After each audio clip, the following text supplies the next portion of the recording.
തിരഞ്ഞെടുപ്പ് പരാജയത്തിന്റെ ആഘാതത്തിൽ നിന്ന് CPM ഇനിയും മുക്തമായിട്ടില്ലെന്ന് വ്യക്തമാക്കുന്നതായിരുന്നു EMS അനുസ്മരണ ചടങ്ങിൽ പാർട്ടി സംസ്ഥാന സെക്രട്ടറി MV ഗോവിന്ദൻ നടത്തിയ പ്രസംഗം. മൂന്നാം പിണറായി സർക്കാർ അധികാരത്തിൽ വരുമെന്നായിരുന്നു പാർട്ടിയുടെയും പൊതുസമൂഹത്തിന്റെയും ബോധമെന്നും എന്നാൽ പരാജയത്തിന്റെ യഥാർത്ഥ കാരണം മനസ്സിലാക്കാൻ സംസ്ഥാന സെക്രട്ടേറിയറ്റിന് പോലും സാധിച്ചില്ലെന്നുമുള്ള ഗോവിന്ദന്റെ തുറന്നുപറച്ചിൽ പാർട്ടി നേരിടുന്ന ആശയക്കുഴപ്പത്തിന്റെ ആഴം കൂട്ടുന്നതാണ്. പാർട്ടി എന്നത് വെറുതെ PB ചേരാനും കമ്മിറ്റി കൂടാനുമുള്ളതല്ല. അതിന്റെ ഉള്ളടക്കമാണ് പ്രസക്തമെന്നും പ്രത്യയശാസ്ത്രപരമായ ഉള്ളടക്കം കൃത്യമായി കൈകാര്യം ചെയ്യുകയാണ് വലിയ വെല്ലുവിളി എന്നും ഗോവിന്ദൻ വാചാലനായി.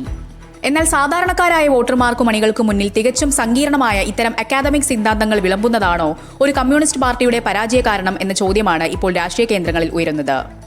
തൃശൂരിലെ ഗോവിന്ദന്റെ പ്രസംഗം കേട്ടിറങ്ങിയ സാധാരണക്കാരായ വോട്ടർമാർക്കും സഖാക്കൾക്കും ഒന്നുറപ്പാണ്: അദ്ദേഹം എന്താണ് പറഞ്ഞു വെച്ചതെന്ന് പലർക്കും കൃത്യമായി മനസ്സിലായിട്ടില്ല. കനത്ത പരാജയത്തിന് പിന്നാലെ ജനങ്ങളിലേക്ക് ഇറങ്ങിച്ചെന്ന് ലളിതമായ ഭാഷയിൽ തെറ്റുതിരുത്തൽ പ്രഖ്യാപിക്കേണ്ടതിന് പകരം ഉയർന്ന പ്രത്യയശാസ്ത്ര ശൈലിയിലും കടിച്ചാൽ പൊട്ടാത്ത ദാർശനിക പദാവലികളിലുമാണ് പാർട്ടി സെക്രട്ടറി ഇപ്പോഴും സംസാരിക്കുന്നത്. ജനങ്ങളോട് എങ്ങനെ സംവദിക്കണമെന്നറിയാത്ത ഈ ആശയവിനിമയ പരാജയം തന്നെയാണ് യഥാർത്ഥത്തിൽ CPMനെ താഴേക്ക് നയിക്കുന്നതെന്ന വിലയിരുത്തലുകൾ ശക്തമാണ്. MV ഗോവിന്ദന്റെ പ്രസംഗങ്ങൾ കേൾക്കുമ്പോൾ പാർട്ടി അണികൾ ഇന്ന് ഏറ്റവും കൂടുതൽ ഓർക്കുന്നതും ആഗ്രഹിക്കുന്നതും അന്തരിച്ച മുൻ സെക്രട്ടറി കോടിയേരി ബാലകൃഷ്ണനെയാണ്. കഠിനമായ രാഷ്ട്രീയ പ്രതിസന്ധികളിലും കനത്ത തിരഞ്ഞെടുപ്പ് തോൽവികളിലും പാർട്ടി അണികളെയും പൊതുജനങ്ങളെയും ഒരുപോലെ ചേർത്തുപിടിക്കാൻ കോടിയേരിക്ക് കഴിഞ്ഞിരുന്നു.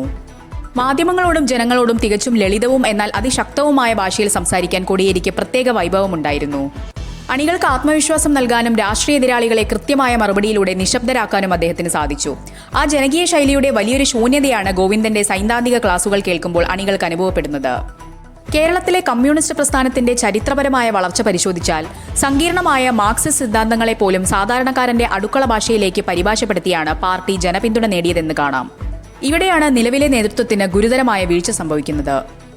ജനക്കൂട്ടത്തിന്റെ ചിന്താഗതിയിലേക്ക് പാർട്ടി മാറിപ്പോയതാണ് പരാജയ കാരണമെന്ന ഗോവിന്ദന്റെ വാദം തന്നെ വലിയ വൈരുദ്ധ്യമാണ്.